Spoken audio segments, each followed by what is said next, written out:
What's happening? It's your boy Brahim Lark with another online tips or review video. Today we are going to be reviewing the Fujifilm Instax Mini Smartphone Printer Special Edition. Let's get into it.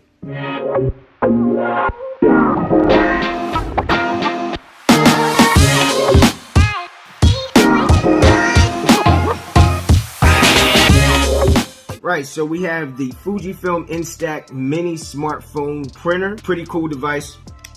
You actually load your film in the back here. This film does come separately, does not come with the device. Load your film, close it up. Your pictures will print out just like this. Now this film has a border.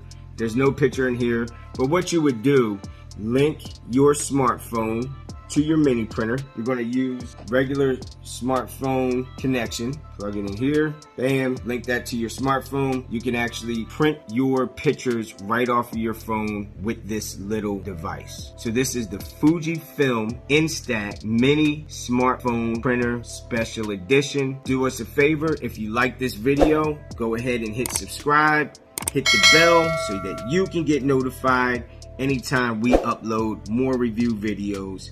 And we'll see you on the next one. Peace.